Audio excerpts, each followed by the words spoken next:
Seigneur Jésus, nous te remercions pour ta présence avec nous ce soir. Nous te remercions pour la vie de ton Fils dans le cœur de qui tu as mis de poser cette question. Nous te remercions, mon Dieu, mon roi, parce que tu es Dieu. Et nous prions au Seigneur Jésus contre toute représailles spirituelle. Et nous prions que tu continues à maintenir ta flamme allumée dans le cœur de ton Fils afin qu'il continue à te rechercher et afin que la vérité le délivre. Nous te disons merci au nom de Jésus-Christ. Amen, amen, amen. Donc, pasteur, j'ai une question, n'est-ce pas? Voici la question de votre frère. Je ne sais pas dans quel pays il réside.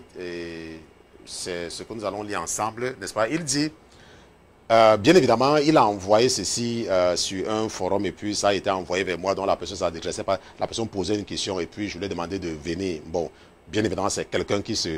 n'est-ce pas? Il cherche encore à connaître la vérité, mais j'ai estimé que ça, c'est le genre de question, n'est-ce pas, importante, n'est-ce pas, pour ceux qui veulent comprendre certaines choses.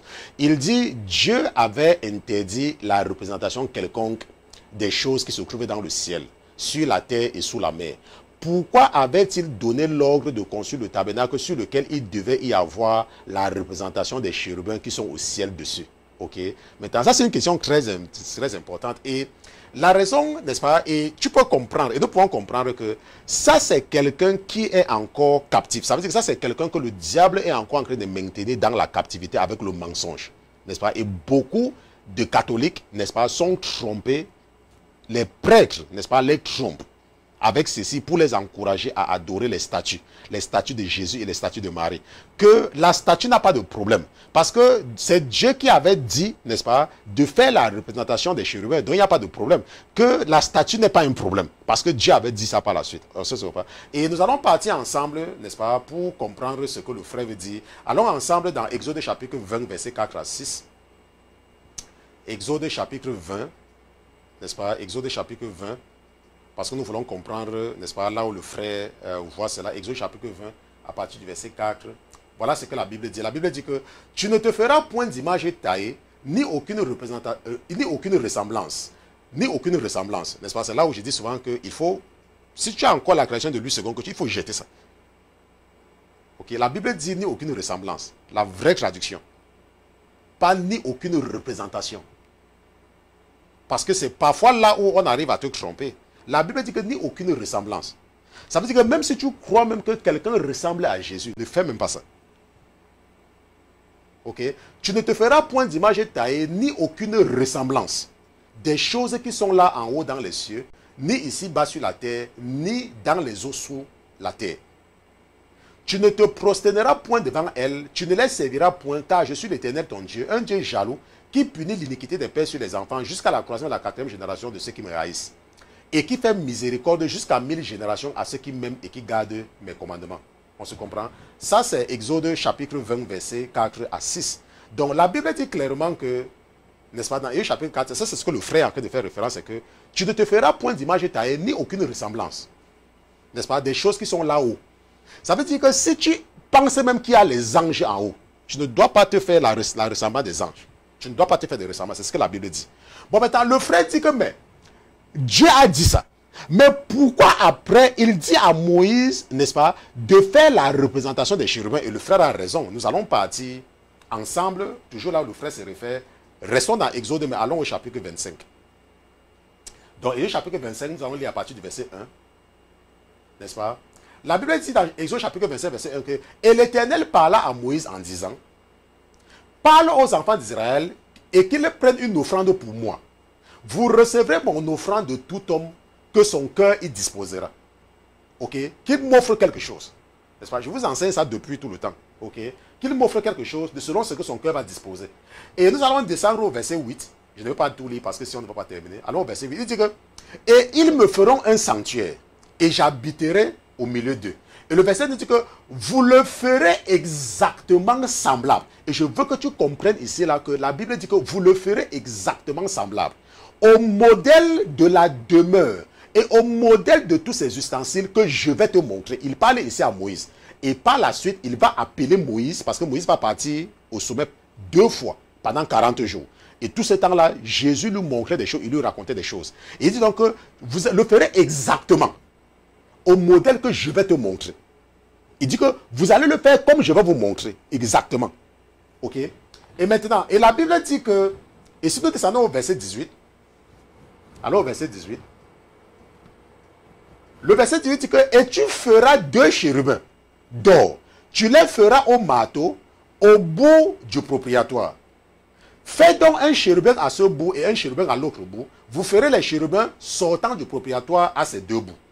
Et le verset 20 finalement dit que, et les chérubins étendront les ailes en haut, couvrant de leurs ailes le propriatoire, et leurs faces seront vis-à-vis l'un des deux. Ça veut dire qu'il y a un chérubin qui est comme ça et un autre chérubin qui est comme ça, n'est-ce pas? La face des chérubins sera dirigée vers le propriatoire. Donc le propriatoire sera là, et les chérubins vont se faire face à face, et la face sera dirigée. Donc les 2 chérubins vont se regarder, n'est-ce pas? Et le frère dit donc que, mais pourquoi est-ce que Dieu avait interdit? Et nous savons que les chérubins, j'ai fait un enseignement sur les chérubins, les séraphins et puis les différentes catégories d'anges. J'ai fait un enseignement là-dessus, n'est-ce pas? Les chérubins, n'est-ce pas? Ce sont il y a les anges qui sont à la présence de Dieu à tout moment. Ok? Il y a les anges qui sont plus supérieurs que d'autres. Et Dieu nous raconte ça, Romains chapitre 1, verset 20. Et la Bible nous dit donc que il a dit que fais les chérubins. Et ces chérubins seront sur le propriatoire. Et le propriatoire, c'est ce qu'on appelle l'âge de l'alliance de l'éternel. Et à l'intérieur de l'âge, n'est-ce pas, il y avait les 10 commandements et le bâton d'Aaron, n'est-ce pas, et un exemple de la manne. Et Dieu est en train de symboliser sa présence. Il dit à Moïse que c'est là que je vais te parler, n'est-ce pas? C'est là, je serai au-dessus du propriétaire et je vais te parler à partir de là. Et le modèle du propriétaire, c'est par rapport à ce qui est au ciel. Et c'est pour ça que je vous dis souvent que quand je prie, parfois vous m'entendez dire que le Dieu qui réside parmi les chérubins, vous m'entendez dire ça beaucoup, n'est-ce pas? Toi, le Dieu qui réside parmi les chérubins, n'est-ce pas? Parce que c'est ça sa résidence. Et nous pouvons également voir ça dans Ézéchiel et dans le livre d'Exode et dans, n'est-ce pas, les livres du Pentateuque. Nous savons que Dieu, il réside parmi les chérubins. Ok? Maintenant, la Bible dit donc qu'il va dire à Moïse de faire la représentation des chérubins. Et il dit à Moïse que c'est de là que je vais te parler. Il a dit à Moïse que fais ça exactement, selon le modèle que je vais te montrer. Maintenant, le frère, ça le dérange. Bien évidemment, parce qu'il n'est pas, il cherche, il est en train de se chercher. Il dit que mais comment Dieu leur a dit ça et Dieu leur dit encore de faire cela. Et on est en train d'encourager le frère, les esprits encouragent le frère, ils disent que non, tu peux continuer à adorer Marie, tu peux continuer à faire les statues de Jésus, il n'y a pas de problème. Parce que Dieu avait dit, mais il a dit, maintenant, ce qu'il faut comprendre, c'est que Dieu est souverain. Ok? Dieu est souverain.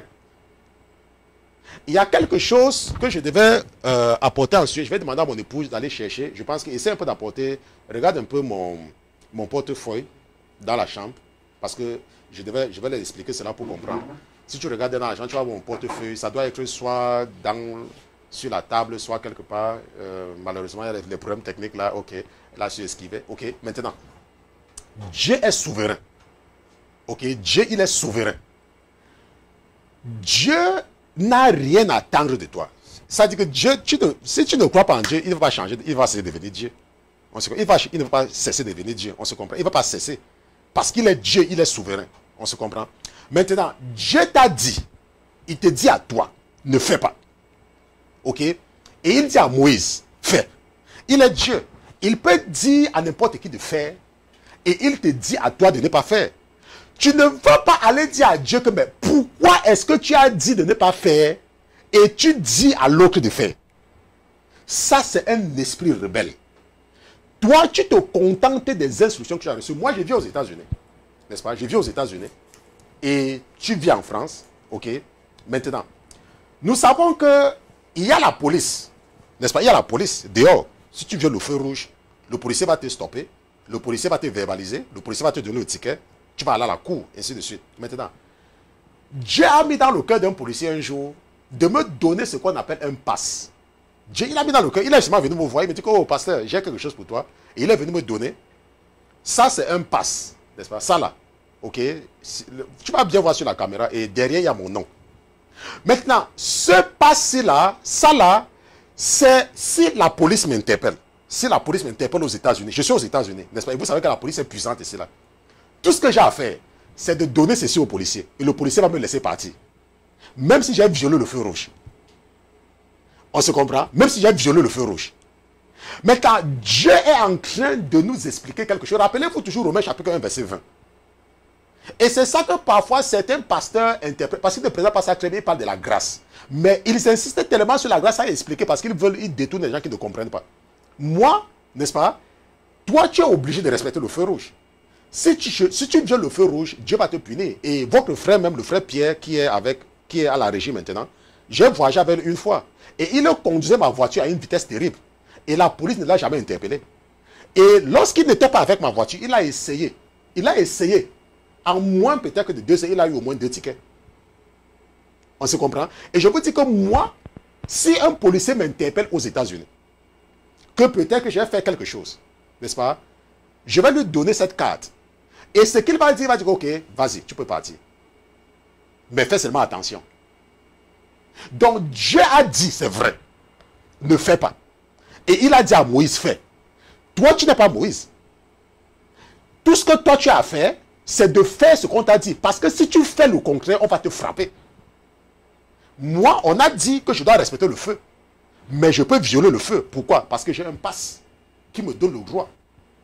Ça ne me donne pas le droit, mais ça me donne un privilège que tu n'as pas. Maintenant, quand tu vas mourir, tu ne vas pas aller dire à Dieu que, oh, tu as dit de ne pas faire, mais après tu as dit de faire. Non. On va te dire, est-ce que c'est à toi qu'on avait dit de ne pas faire?